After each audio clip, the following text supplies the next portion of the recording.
Je m'appelle Inès Delacroix, j'ai 31 ans. Il y a 5 ans, 3 jours avant Noël, ma mère m'a appelé et a prononcé ces mots qui ont brisé tout ce que je croyais savoir sur ma famille. Ne viens pas cette année, Camille ne veut pas de tension. Aucune explication. Aucune excuse. Juste une porte fermée après 26 ans d'efforts pour appartenir à cette famille. Ce Noël-là, je l'ai passé seul dans mon petit studio à Lyon. Je regardais les lumières des appartements voisins et j'entendais les familles rire derrière les murs. Je ne savais pas encore que les inconnus assis à la table voisine d'un restaurant allaient devenir la famille dont j'avais toujours rêvé. Le 21 décembre, ma mère m'a annoncé froidement que je ne devais pas venir. Camille, enceinte à nouveau, ne voulait pas de tension. Quand j'ai demandé quel stress j'avais créé, ma mère m'a répondu « Tu sais comment tu es ». Je lui ai rappelé que je n'avais fait que demander pourquoi je n'avais pas été invitée à la fête de naissance de Camille. Pour ma mère, même cette question était déjà « créer des histoires ». J'avais pourtant déjà acheté mon billet de train. Elle m'a simplement dit de me faire rembourser, puis a raccroché. Au fond, je savais ce que cela signifiait. J'avais toujours été le sacrifice acceptable. Ce n'était pas la première fois. À 16 ans, mes parents avaient annulé ma fête d'anniversaire parce que Camille avait besoin de soutien. À l'université, ils avaient manqué ma remise de diplôme. J'avais travaillé 4 ans pour obtenir mon diplôme avec mention, mais leur siège était vide. Ils étaient arrivés 2 heures plus tard à cause de Camille. Ma mère avait simplement dit « Le bébé de ta sœur est plus important qu'une cérémonie ». J'avais appris très jeune que me plaindre ne faisait qu'aggraver les choses. Alors j'avais cessé de parler et pris le moins de place possible, espérant qu'un jour je mériterais enfin leur amour. J'ai appelé mon père, espérant qu'il me défendrait. Il a seulement répondu qu'il valait mieux écouter ma mère. Quelque chose s'est éteint en moi. Il avait eu l'occasion de me choisir et avait choisi le silence. Le jour de Noël, j'ai ouvert Instagram et découvert une photo de toute ma famille autour de la table. La légende disait « Tellement reconnaissante pour ma famille.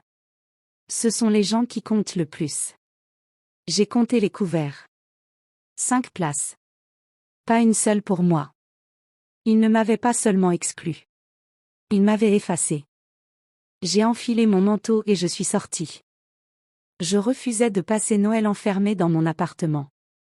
Après avoir marché longtemps, je suis entrée dans une brasserie encore ouverte, la brasserie Fontaine. Des familles riaient autour de grandes tables et l'odeur de la dinde rôtie remplissait la salle. L'hôtesse m'a installée à une petite table près d'une grande famille. Ma dinde est arrivée, mais je n'arrivais pas à manger. En regardant les familles autour de moi, les larmes ont commencé à couler. Je me suis tournée vers la fenêtre et j'ai essayé de disparaître, comme toujours. « Chérie, ça va ?» J'ai levé les yeux. Une femme âgée aux cheveux argentés se tenait devant moi. « Je vais bien », ai-je menti. Elle a souri. Les gens qui vont bien ne pleurent généralement pas dans leur serviette à Noël. Un rire m'a échappé malgré mes larmes. « Je m'appelle Hélène. » Inès. Elle a désigné sa table.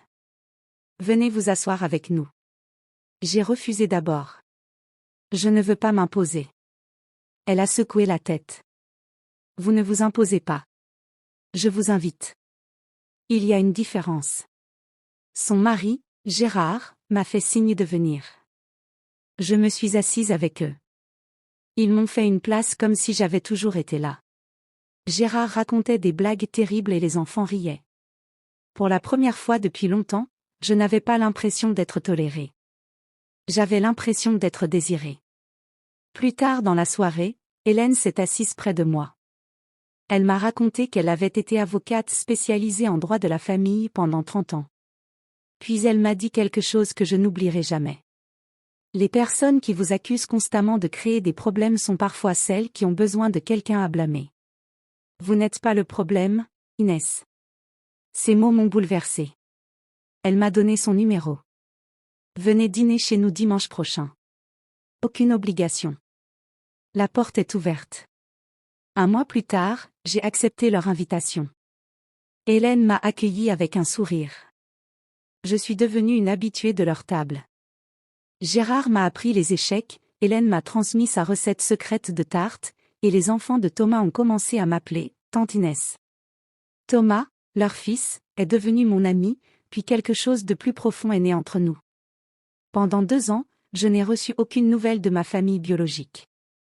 Et pour la première fois, leur silence ne me faisait plus mal. J'avais cessé d'attendre quelque chose d'eux. J'étais aimée ailleurs. Un soir de printemps, dans le même restaurant où tout avait commencé, Thomas m'a demandé en mariage. Il avait les mains tremblantes en ouvrant une petite boîte en velours. J'ai dit oui immédiatement. Mais une question restait, qui serait inscrit comme parent de la mariée sur le faire-part ? Mes parents biologiques n'avaient plus fait partie de ma vie depuis des années. Je ne pouvais pas mettre leur nom simplement parce qu'ils m'avaient donné naissance. Hélène m'a alors parlé de l'adoption d'une personne majeure. Je l'ai regardée, bouleversée. Hélène, accepteriez-vous, avec Gérard, de devenir officiellement mes parents ? Elle m'a prise dans ses bras avant même que je termine. Nous te considérons comme notre fille depuis ce premier Noël. Nous attendions seulement que tu sois prête. Quelques mois plus tard, l'adoption était finalisée. Le faire-part affichait, parents de la mariée, Hélène et Gérard Fontaine. 3 mois avant le mariage, Camille a découvert la nouvelle et m'a envoyé son premier message depuis 3 ans. Je ne lui ai pas répondu. Puis ma mère a appelé 5 fois dans la même journée. Finalement, elle est venue chez moi sans prévenir. Vous ne pouvez pas simplement nous remplacer, a-t-elle crié. Je suis restée calme. Je ne vous ai pas remplacé. Vous m'avez abandonné d'abord. Le jour du mariage, mes parents biologiques se sont présentés au domaine sans invitation. Je leur ai permis d'entrer, mais ils sont restés loin de la table principale. Puis le maître de cérémonie a annoncé. Voici les parents de la mariée, Hélène et Gérard Fontaine. Sans invités ont applaudi. J'ai regardé ma mère. Son visage était devenu blanc. Pour la première fois, elle comprenait. Elle avait perdu la place qu'elle pensait posséder pour toujours. Elle s'est précipitée vers moi, furieuse et humiliée. Après tout ce que nous avons fait pour toi. Je l'ai regardée sans colère. Je ne vous efface pas de mon histoire. Je ne vous donne simplement plus de place à ma table. Mon père avait les larmes aux yeux. Il m'a murmuré des excuses.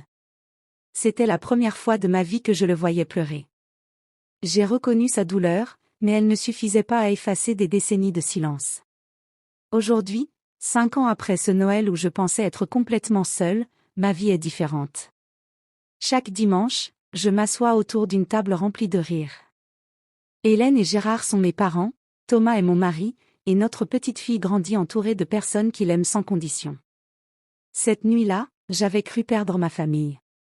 En réalité, j'avais simplement cessé de courir après des personnes qui ne voulaient pas me choisir. J'ai découvert qu'une famille ne se résume pas au sang, ce sont les personnes qui vous ouvrent leurs portes, vous font une place et restent. Alors, si vous avez déjà été le bouc émissaire de votre propre famille, souvenez-vous d'une chose. Vous méritez d'être choisi pleinement. Pas comme un second choix. Pas comme un sacrifice. Mais comme quelqu'un qui compte.